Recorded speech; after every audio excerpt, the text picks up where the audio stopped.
Salomat bo'linglar. Bu Gulrano bilan bo'lgan suhbatimizni kesib olib, tarqatishib, Abrorga nisbatan ana makillab qoldi, ana javob bera olmay qoldi deb o'sha Jahongir To'laganovga o'xshaganlarga kuchanib gapirar ekan, bilmayman. Anaqasida gemoroyida problema bor odammi, gemoroyi tomog'iga tiqilib qolgan odammi, bilmayman. Endi kasal odam bo'lsa kerak. Kuchanib gapiryapti. Javob bera olmayapti deb. Men javob beraman deb gaplashmadim-ki u xotin bilan. Hozir ham telefon qilyapti. Begona xotin bu xotin. Nima bu xotinga nima to'lq bor? Bu haqida gapirib bo'lmaydimi, ha? Seni gaping tuhmat emasmikin deb bo'lmaydimi? Hammaga tashlanaverib, hayo qayerda qoldi? Parda qayerda qoldi? Men hech qanaqa haqorat qilmayapman, hangrayapsiz deyapti. Bir insonni eshak deyish qiyomat kunida javob bera olmaydigan gunoh. Bemalol og'zlaringga kelganda gapiraverlaring. Qiyomat bor, men iymon keltirganman, qayta turamiz hali, hisob kitob qilamiz. Hali u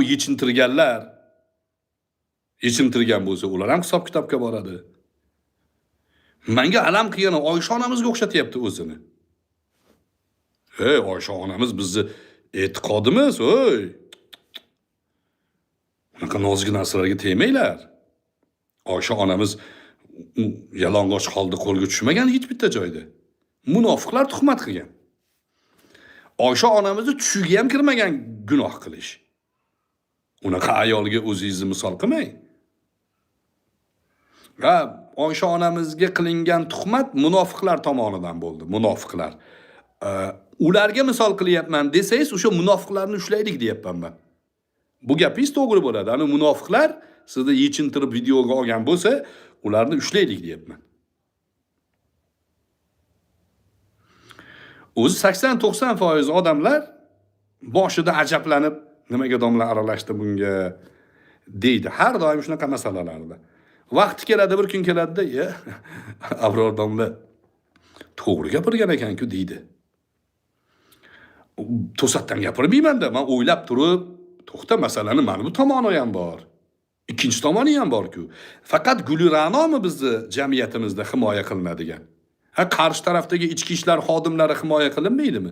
Ularni onasi munis onaxon emasmi? Ularni ayoli iffatli ayol emasmi? Ularni qizi bor, o'g'li bor, bolasi bor. Ular ham mo'tabar, ular ham bizning millatdoshimiz. Ular hali unaqangi ya'ni xunuk ahvolda rasmga tushgani yo'q. Kecha shunaqa desam aytayaptiki, boshqani ham boshiga tushib qoladi deyapti. Uni gap yo'q-da, men sizni ayblamayapman, Gulrano. Sizni ayblamayapman. Bu fahsh ish bu. Zinoga targ'ib bo'lgan ish bu. Sizni zinokor deyotgani yo'q. Zino deganda faqatgina o'sha erkak bilan ayolni noshar'iy bir-biri bilan jinsiy aloqa qilish tushunilmaydi. Ko'z ko'rishi ham zino. Yalang'och xotinni ko'rib turibdi videoda. Zino ko'z zinosi. Bunaqa fahsh gapni ha deb takrorlayversa ham zino bu. Mana ba'zilar onasining avratini qo'yib yozadi. U ham zino. Hadis shariflar oyatdan kelyapsiz menga. Bo'ldi, oyatdan gaplashamizmi? Yig'ishtirib hamma narsani, ha?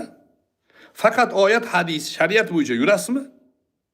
Agar yuraman deng, bitta erkak vakilingiz, tog'angiz, amakingiz, akangiz, eringiz olib keling, o'tirib gaplashamiz. Shariat bo'yicha gaplashamiz. Menga oyatni misol keltirib, go'yoki meni o'zingizni zino qilganlikda ayblagandek og'zimdan narsa chiqarishga harakat qilyapsiz. Men unaqa odam emasman, maqtanish, faxrlanish emas, ziyoli odamman. Aytayotgan gapimni oqibatini o'ylab gapiraman. Zino deganda o'sha yalang'och xotinni videosi tarqayapti. Siz agar mazlum bo'lsangiz, isbotlang. Qo'lingizda video bo'lsa, bering, sudga taqdim qiling. 235 boshqa mavzuni aralashtirmang. Yoki ayting, men hissiyotda gapirib olibman, meni yechintirishgani yo'q edi. Uzr, kechirasizlar deng, bo'ldi, bu mavzuni yopaylik. Sud qolganini o'zi ko'rib chiqsin.